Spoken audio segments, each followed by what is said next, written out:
அடுத்து இன்றைக்கு நம்ம பார்க்க போகிறது யாத்ரா புஸ்தகத்தில் 1ஆம் அதிகாரம் 12ஆம் வசனம். யாத்திராகமம் 1:12 சொல்லப்பட்டிருக்கிறது. என்ன ஆவி என்றால் எரிச்சலின் ஆவி. அங்கே சொல்லப்பட்டிருக்கு. முதல்ல என்னது? ஒடுக்கினார்களோ பெருகினார்கள், எரிச்சல் அடைந்தார்கள்.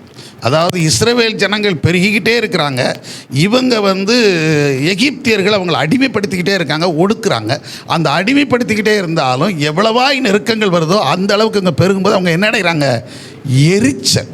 இன்றைக்கி நிறைய பேருக்கு என்ன உண்டாகிறது? எரிச்சல். எரிச்சலாக இருக்குது அப்படிமா.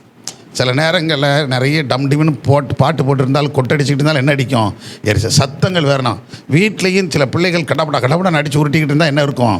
எரிச்சலாக இருக்கும். அதனால் எரிச்சல், இந்த எரிச்சல் ஆவி இருக்கக்கூடாதுன்னு சொல்லியிருக்கு. எரிச்சலுங்கிறது என்னதுதான்? ஒரு விதமான ஆவி. அப்போ அந்த பிள்ளைகள் மேலே நமக்கு என்ன உண்டாகுது? கோபம், கசப்பு, எல்லாத்துக்கும் என்ன காரணம் தான்?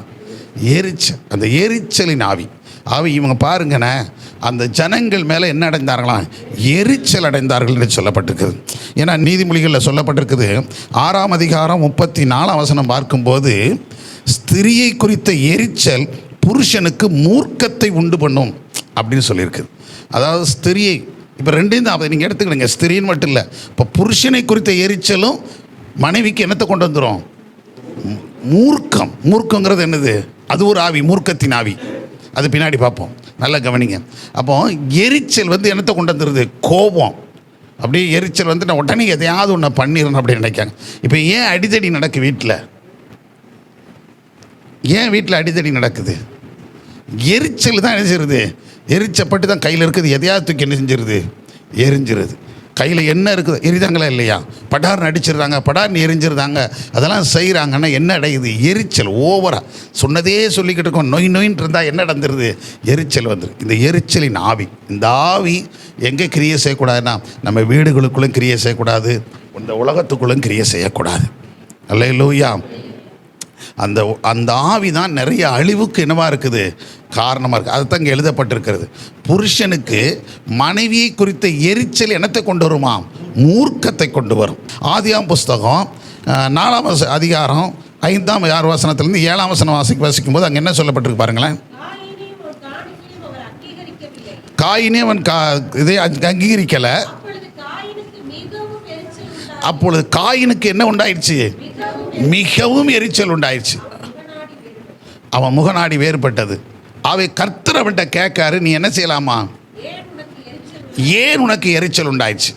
ஆகவே எரிச்சல் உண்டாகிறது அப்படிங்கிறது வேணும். அந்த எரிச்சல் தான் அவனை என்னவா மாற்றினது? கொலையாளியாக மாற்றினது, பகையாளியாக மாற்றினது, வெறுப்பாளியாக மாற்றினது. அவன் எரிச்சல் வரும்போது நம்ம ரொம்ப யோசிக்கணும், கொஞ்சம் சைலண்டாக இருக்கணும், கொஞ்சம் அடக்கி வாசிக்க ஆரம்பிக்கணும். எல்லாமே லகுவாக மாறி போயிடும். சில நேரங்களில் ஆத்திரப்பட்டு பேசிடுவோம், ஆத்திரப்பட்டு செஞ்சுருவோம். அடுத்த நிமிஷம் பார்த்தோன்னா அது ஒன்றும் இல்லாமல் போயிடும். அதாவது சில நேரத்தில் யதார்த்தமாக நடக்கிற சம்பவம், அந்த யதார்த்தமாக நடக்கிற சம்பவத்தை கூட நம்ம என்ன நினச்சிருவோன்னா, நமக்காக அப்படி பண்ணிட்டாங்க அப்படின்னு சொல்லி அங்கே போய் பார்த்தோம்னா, நின்று ஆராய்ந்து பார்த்தோன்னா அதுக்கும் அந்த செய்ததுக்கும் என்னவே இருக்காது, சம்மந்தமே இல்லை. ஐயோ, சம்மந்தம் இல்லாத ஒரு காரியத்தை நம்ம இப்படி தப்பாக எடுத்துட்டோமே, நம்ம சிந்திக்க ஆரம்பிச்சிட்டோமே அப்படிங்கிற சிந்தனைகள்லாம் நமக்கு ஆரம்பிக்கும் போது நம்ம தான் அதில் தோற்று போயிடுவோம். அப்போ ரொம்ப ஞானமாக இருக்க வேண்டும். சத்தமுறை இல்லை சொல்லுங்கள், இன்னும் சத்தமுறை இல்லைங்க சொல்லுங்கள்.